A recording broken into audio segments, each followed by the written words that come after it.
I published earlier today, July 22nd, a blog post that discusses some of my trades over the past few days.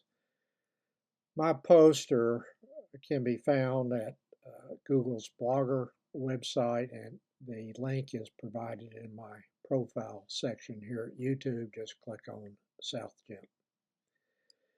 For those unfamiliar with my post, I started to publish them in October 2008 as I was trying to think my way through how to approach the stock market's collapse during what I call the near depression period.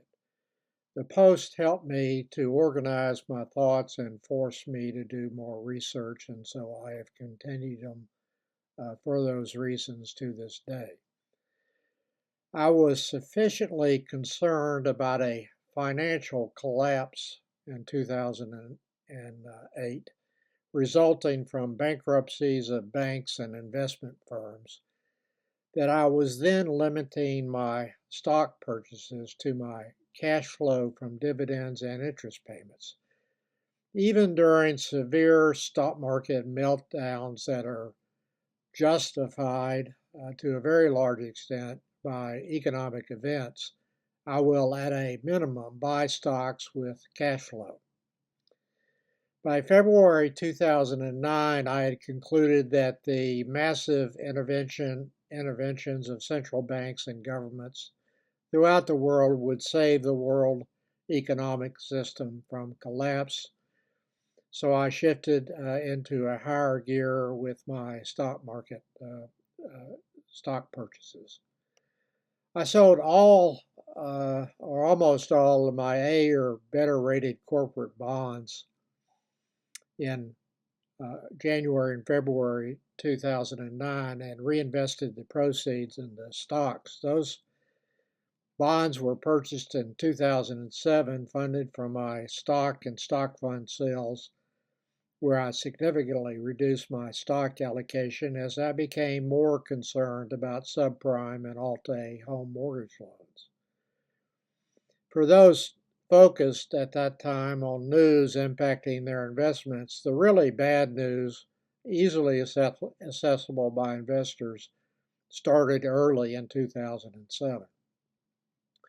I did not anticipate the near depression event that actually occurred, but only that the odds of a recession were increasing. The individual bonds bought in 2007 were the first that I had ever bought in my life. Prior to then, I was exclusively a stock market investor, starting with my first stock purchase in 1968.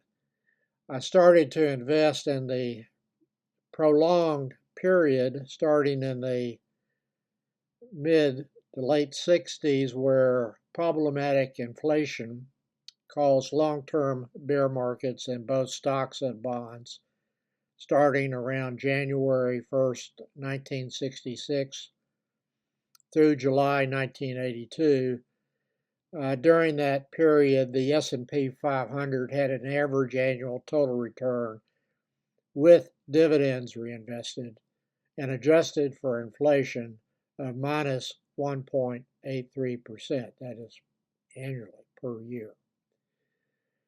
That is a long time for both major asset classes to fail, and that is seared into my memory bank as I become older.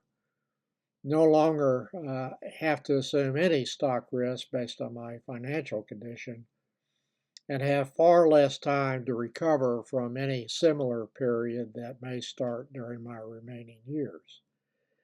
For those familiar with my post, I am now primarily a bond investor, focusing on high quality bonds, investment grade corporates, AA or better rated municipals, and treasury bills and notes. While I discussed in today's post selling some corporate bonds maturing in the 2032 to 2035 timeframe, adjusting slightly my interest rate risk by those sales, I still own 384 separate corporate bonds and a significant number of individual municipal bonds. I still own common stocks and stock funds, generally 200 to 250 different names, but the weighting is not that material to me. In my post, I will also discuss political and legal issues, since that is more interested in those issues than my own investments now. Many longtime readers have no interest in those discussions, and I have segregated them out. They generally appear after my discussion of recent economic data. One focus in today's post is why I view the 6 Republican Supreme Court justices as monarchists rather than conservatives in the American legal tradition. The central overriding theme of their decisions involving the president and executive powers is to create an imperial president with kingly powers that King George would have envied in 1776. King George had to deal with a more contentious parliament than Donald Trump has with the Republican Congress. Consequently, their decisions undermine the very reasons for the American Revolution, enable what the founders tried to avoid in the Constitution's separation of powers, and make authoritarian rule by a minority far more likely now and in the future. The next demagogic authoritarian, incapable of telling the truth about anything, may not be a Republican, but a far-left Democrat. So these observations and opinions have absolutely nothing to do with policy issues, but the very fundamental principles of democracy and the reason this government was founded initially by the founders.